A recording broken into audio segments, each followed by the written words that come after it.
Hello everyone. In this video, we will learn some accounting treatment of important items of income and expenditure account. Income and expenditure account में कुछ ऐसी items हैं जिसकी हमने कुछ accounting treatment सीखनी है अभी, ठीक है। कुछ डिफरेंट तरीके की न्यू टर्म्स अभी आप सुनोगे, नई आइटम्स के बारे में सुनोगे, तो हमने इनके बारे में इनकी अकाउंटिंग ट्रीटमेंट सीखनी है। पहली है एंट्रेंस फीस या एडमिशन फीस। ये क्या होती है? एंट्रेंस फीस और admission fees is the amount paid by a person at the time of becoming a member of NPO. अगर कोई इन पर्सन किसी एनपीओ का मेंबर बन रहा है तो उसे उस टाइम उसकी एडमिशन फीस या फिर एंट्रेंस फीस देनी पड़ेगी, है ना। तो एंट्रेंस फीस और admission fees is a revenue receipts, therefore it is accounted as an income and credited to income and expenditure account। आपको बताया ही है मैंने, दो तरीके के रिसिट्स, जो भी बिजनेस में पैसा आता है वो दो तरीके का होता है, revenue receipts and capital receipts. Revenue receipts जो मतलब बार बार मिलना है ना, तो जो रेवेन्यू नेचर का है जिससे इनकम होती है बिजनेस को। तो जो एडमिशन फीस है, एंट्रेंस फीस है, ये रेवेन्यू रिसिट है। क्यों? क्योंकि नए नए मेंबर्स आते रहेंगे, मेंबर्स छोड़कर जाते रहेंगे एनपीओ को, तो it is a kind of recurring nature. So revenue receipts को हम एज अ इनकम की तरह ट्रीट करते हैं और इनकम एंड एक्सपेंडिचर अकाउंट के क्रेडिट साइड पर शो करेंगे एज अ इनकम। उसके बाद है लाइफ मेंबरशिप फीस। ये लाइफ मेंबरशिप फीस क्या है? लाइफ मेंबरशिप फी को हम कैपिटल रिसिट बोलते हैं और इसे हम बैलेंस शीट में लायबिलिटी साइड, जब हम बैलेंस शीट बनाएंगे उसकी लायबिलिटी साइड जो कैपिटल फंड लिखेंगे उसमें प्लस कर देंगे, ठीक है। तो जो लाइफ मेंबरशिप फीस होती है, this is a capital receipt. इसे जब हम बैलेंस शीट बनाएंगे बैलेंस शीट में कैपिटल फंड में प्लस कर देंगे। It is not accounted as income. इसको इनकम की तरह ट्रीट नहीं किया जाता because a life member pays membership fee once and avail services all throughout it his life. क्योंकि जो लाइफ मेंबर है, लाइफ मेंबर होते हैं मतलब जो मेंबर्स जिन्होंने एक एनपीओ स्टार्ट की है उन्हें लाइफ मेंबर्स बोलते हैं। तो जो लाइफ मेंबर्स हैं वो सिर्फ एक ही बार सब मेंबरशिप फ़ी देते हैं, ओनली वंस, और वो जो सर्विसेज होती हैं उस एनपीओ की थ्रू आउट हिज लाइफ उस सर्विसेज को अवेल करते हैं। तो it is a one time income और ये लाइफ मेंबर्स द्वारा दी जाती है। So this is a capital receipt, इसलिए इसको हम कैपिटल फंड में बैलेंस शीट में लायबिलिटी साइड प्लस करेंगे। Now the next is special receipts. ये स्पेशल रिसिट्स क्या है? स्पेशल ओकेजन्स के लिए पैसा मिल रहा है, स्पेशल ओकेजन्स के लिए। लाइक हमने कंट्रीब्यूशन किया, सब मेंबर्स ने एनुअल डिनर, भाई कहीं पे भी होते हैं हम, साल के आखिर में एक डिनर करना है आपस में मिलकर सबने, तो एक एनुअल डिनर करना है। एनुअल डिनर करने के लिए कॉन्ट्रीब्यूशन हमने इकट्ठे किए। Such contributions are credited to separate account. इस पैसे को, ये जो पैसा इकट्ठा हो रहा है किसी स्पेशल पर्पस के लिए, उस पैसे को हम एक अलग अकाउंट में रख लेंगे एंड जितने भी एक्सपेंसेस होंगे उस अकाउंट से कर दिए जाएंगे, डेबिटेड कर दिए जाएंगे। जो भी बैलेंस बचेगा उस इवेंट को करवाने के बाद, उस इवेंट को करवाने के बाद ये बैलेंस पॉजिटिव भी हो सकता है, नेगेटिव भी हो सकता है। ऐसा हो कि कंट्रीब्यूशन हमारे पास 1 लाख इकट्ठा हुआ और खर्चा हमारा 80,000 हो गया, जो 20,000 का अगर सरप्लस है तो उसे हम इनकम एंड एक्सपेंडिचर अकाउंट में इनकम साइड लिख देंगे।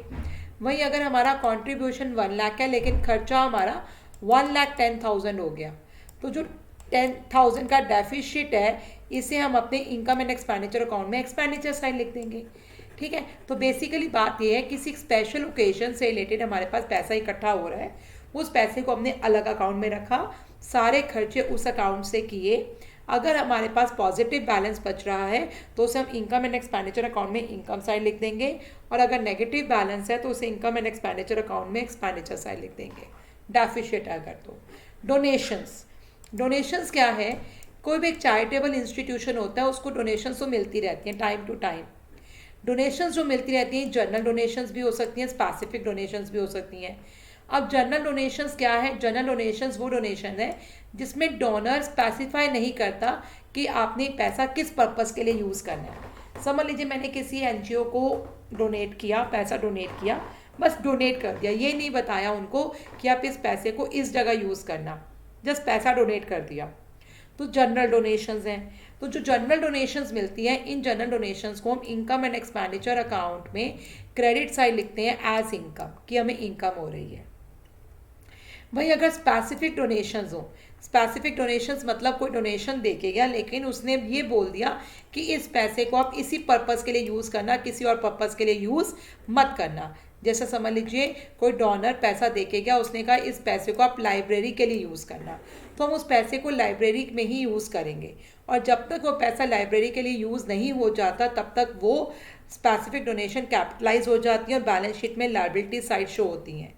हमें वो पैसा लाइब्रेरी के लिए यूज़ करना है, इसलिए ये हमारी एक तरीके से लायबिलिटी है कि हमें पैसा लाइब्रेरी के लिए यूज़ मिला। ठीक है, तो इसे हम बैलेंस शीट में लायबिलिटी साइड शो करेंगे और ये डोनेशंस कैपिटलाइज हो जाती हैं। हमें जो खर्चा करेंगे इस डोनेशन में से माइनस करते रहेंगे। अब देखिए यहाँ पर लाइक जैसे दिया हुआ है, ये क्वेश्चन देख लेते हैं। यंग अचीवर्स क्लब है, आपको कुछ आइटम्स दे रखे हैं रिसिप्ट्स एंड पेमेंट अकाउंट में। डोनेशन फॉर पवेलियन, ये मैं आपको बता ही चुकी हूँ। Contribution for governor party, governors party के लिए कंट्रीब्यूशन इकट्ठा हुआ और गवर्नर पार्टी के एक्सपेंसेस हैं 2,40,000। जनरल डोनेशंस हमारी 5,000, जनरल डोनेशंस जो हैं 5,000। पवेलियन, डोनेशंस फॉर पवेलियन, ठीक है ना, फंड बेस्ड अकाउंटिंग याद आ रहा होगा। पवेलियन बनाने में कितना खर्चा हुआ, 20 लाख का। कंस्ट्रक्शन वर्क अभी प्रोग्रेस में, अभी कंप्लीट नहीं हुई। ठीक है। Outstanding subscription for governor party, governor party जो ये पहले ये ना इसके अंदर बहुत सारी चीज़ें मिक्स एंड मैच है, तो पहले हम सिर्फ गवर्नर पार्टी देखते हैं, गवर्नर पार्टी को देखते हैं। तो गवर्नर पार्टी के लिए हमारे पास कितना पैसा इकट्ठा हुआ, 2 लाख, खर्चा हुआ 2,40,000। Outstanding for governor party, governor party के लिए जो मेंबर्स ने कंट्रीब्यूशन दी थी उसमें से 30,000 अभी आउटस्टैंडिंग है। कुछ मेंबर्स ने पैसा नहीं दिया, वो कह रहे हैं हम दे देंगे, आउटस्टैंडिंग है। ठीक है, तो अब यहाँ देखिए, अब ये स्पेशल ओकेजन, स्पेशल ओकेजन, तो स्पेशल ओकेजन के लिए हमारे पास कितना पैसा इकट्ठा हो गया, 2 लाख, और 30,000 होना है इकट्ठा। तो टोटल कितना बनता है, 2,30,000 हमारा बनता ही है, 2,30,000 बनता है, जिसमें 2,40,000 खर्च हो गया। तो 10,000 नेगेटिव है, डेफिसिट है, जिसे हम इनकम एंड एक्सपेंडिचर अकाउंट में एक्सपेंडिचर साइड लिखेंगे, governor party, deficit from governor party 10,000।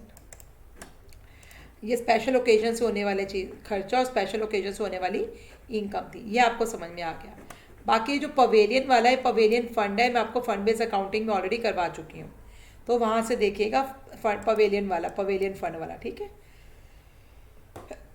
अगला है लेगेसी। लेगेसी क्या होता है, legacy is the amount received as donation by NPO under will of a deceased person. Deceased का मतलब होता है डेथ हो गई, किसी पर्सन की डेथ हो गई और वो अपनी विल में, अपनी जायदाद में, अपनी वसीयत में कह गया कि ये पैसा इस संस्था को, इस एनजीओ को दान दे देना। ठीक है। The donor may not specify conditions for its use. ऐसा हो सकता है डोनेशन स्पेसिफाई करे कि इस पैसे को सिर्फ इसी जगह यूज़ करना, कहीं और मत यूज़ करना। ऐसा भी हो सकता है कि वो सिर्फ दान दे गया, उसने ये नहीं बताया कि पैसे को कहाँ यूज़ करना। अगर उसने ये चीज़ स्पेसिफाई की है कि इस पैसे को आपने इस पर्पज़ के लिए ही यूज़ करना है, तब वो आपकी स्पेसिफिक डोनेशन मानी जाएगी। अगर उसने नहीं बताया कि किस पर्पज़ के लिए यूज़ करना है, तो जनरल डोनेशन मानी जाएगी। और जनरल डोनेशन को हम कहाँ लिखते हैं, इनकम एंड एक्सपेंडिचर अकाउंट में, इनकम साइड। अगर वो स्पेसिफिक डोनेशन है तो उसको कहाँ लिखेंगे, बैलेंस शीट में, लायबिलिटी साइड। ठीक है जी। Next, grant. ग्रांट क्या है, grant including government grant. Grant हमें कई कई जगह से गवर्नमेंट भी ग्रांट्स देती है, कई तरीके की एजेंसीज भी ग्रांट देती है ना। ग्रांट जो हमें मिल रहे हैं for specific purpose, specific purpose के लिए ग्रांट मिल रहे हैं, वो कैपिटल रिसिट है, इसे हम बैलेंस शीट में शो करेंगे। लेकिन अगर हमें ग्रांट मिल रहा है, उसके साथ वो पर्पस स्पेसिफाई नहीं है कि किस पर्पस के लिए हमें ग्रांट मिल रहा है, तो वो ग्रांट रिवेन्यू रिसिट है, उसे हम इनकम एंड एक्सपेंडिचर अकाउंट में लिखेंगे, income side. Sale of used sports material, हम जो स्पोर्ट्स मटेरियल, हमारी एक स्पोर्ट्स क्या कहते हैं क्लब है, स्पोर्ट्स मटेरियल हम यूज़ कर रहे हैं, हमारे मेंबर्स यूज़ करते हैं, जो पुराने स्पोर्ट्स मटेरियल हमने थे उसको सेल किया। उस स्पोर्ट्स मटेरियल की वैल्यू थी 50,000, हमने 60,000 का बेच दिया, 10,000 का हमें प्रॉफिट हो गया। ये जो प्रॉफिट हुआ स्पोर्ट्स मटेरियल को बेचने पर, इसे हम अपने इनकम एंड एक्सपेंडिचर अकाउंट में इनकम साइड लिखेंगे। वहीं अगर हमने उसको 50,000 का था, हमने 40,000 का बेचा, तो 10,000 का नुकसान हो गया। अगर नुकसान हो गया तो उसे इनकम एंड एक्सपेंडिचर अकाउंट में एक्सपेंडिचर साइड लिखेंगे, loss from the sale of sports material. वहीं अगर प्रॉफिट हुआ तो उसे इनकम एंड एक्सपेंडिचर अकाउंट में इनकम साइड लिखेंगे, profit from the sale of sports material. ठीक है। सेल ऑफ ओल्ड एसेट्स, कोई पुरानी एसेट्स हो गई। ये तो डेप्रिसिएशन, जब आपने क्लास 11 में डेप्रिसिएशन का चैप्टर किया था, बहुत डिटेल में किया था। हमने कोई पुरानी फर्नीचर को बेचा, पुरानी मशीन को बेचा, किसी भी चीज़ को, पुरानी कोई एसेट होगी उसको बेचा। अगर उसकी वैल्यू जैसे कि 40,000 है, उसको 45,000 का बेचा हमने, तो 5,000 का प्रॉफिट, इस 5,000 के प्रॉफिट को हम इनकम एंड एक्सपेंडिचर अकाउंट में इनकम साइड लिख देंगे। वहीं अगर हम इस फर्नीचर को 30,000 का बेच रहे हैं तो 10,000 का लॉस, इस 10,000 के लॉस को हम इनकम एंड एक्सपेंडिचर अकाउंट में एक्सपेंडिचर साइड लिख देंगे। बस। I think it's clear to everyone. उसके बाद सेल ऑफ ओल्ड न्यूज़पेपर। बेटा ये न्यूज़पेपर्स, मैगजीन्स, पीरियोडिकल्स क्लब में आते हैं, डेली आते हैं, जो भी मैगजीन्स आती रहती हैं, न्यूज़पेपर्स आते रहते हैं, तो हम उसको टाइमली उसको डिस्पोज भी करते रहेंगे। हम उनको जब भी हम इन न्यूज़पेपर्स, मैगजीन्स और पीरियोडिकल्स को बेचेंगे तो इसको हम एज अ इनकम की तरह इनकम एंड एक्सपेंडिचर अकाउंट में लिखेंगे। सब्सक्रिप्शन के ऊपर एक सेपरेट वीडियो बनी है, एक नहीं 3-4 वीडियोस बनी है, because it's a very important topic. तो वो आपने वहाँ से करना है सब्सक्रिप्शन। आफ्टर सब्सक्रिप्शन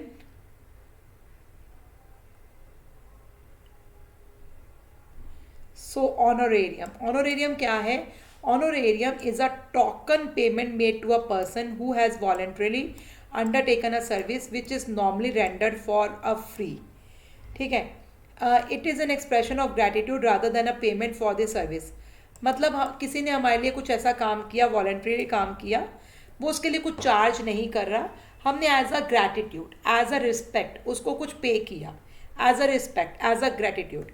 लाइक जैसे कोई गेस्ट टीचर आया हमारे क्लब में, उसने लेक्चर दिया, हमने उस गेस्ट टीचर को ऑनर करते हुए कोई गिफ्ट दिया, कुछ भी पे किया एज अ ग्रैटिट्यूड, तो वो हमारा ऑनोरेरियम है।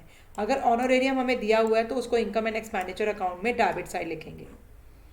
रिवेन्यू एक्सपेंसेस, लाइक जैसे कि वेजेस, हमने कुछ वर्कर्स रखे हुए हैं जो हमारे स्पोर्ट्स क्लब है, स्पोर्ट्स क्लब में जो हमारे गार्डन एरिया, तो हमारे जितने कोर्टयार्ड, ये जो पवेलियन, इन सबको साफ सफाई करते हैं, उनको वेजेस दे रहे हैं, कुछ एम्प्लॉयज़ को सैलरीज दे रहे हैं, रेंट दे रहे हैं, प्रिंटिंग एंड स्टेशनरी का खर्चा, इंश्योरेंस का खर्चा, एडवर्टाइजमेंट का खर्चा, तो ये सारे हमारे रिवेन्यू एक्सपेंडिचर्स हैं। इन सारे एक्सपेंडिचर्स को हम अपने इनकम एंड एक्सपेंडिचर अकाउंट में एक्सपेंडिचर साइड लिखेंगे। Revenue receipts. रिवेन्यू रिसिट्स क्या होती हैं? जैसे कि एंट्रेंस फीस हमें बार बार मिलती रहती है, जनरल डोनेशंस मिलती रहती हैं, तो जो हमें रेगुलर मिलनी है, इनकम सब्सक्रिप्शंस मिलनी है, हमने जो इन्वेस्टमेंट्स करी थी उस पर हमें इंटरेस्ट मिलना है, तो ये रिवेन्यू रिसिट्स हैं। इसे हम इनकम एंड एक्सपेंडिचर अकाउंट में क्रेडिट साइड लिखेंगे।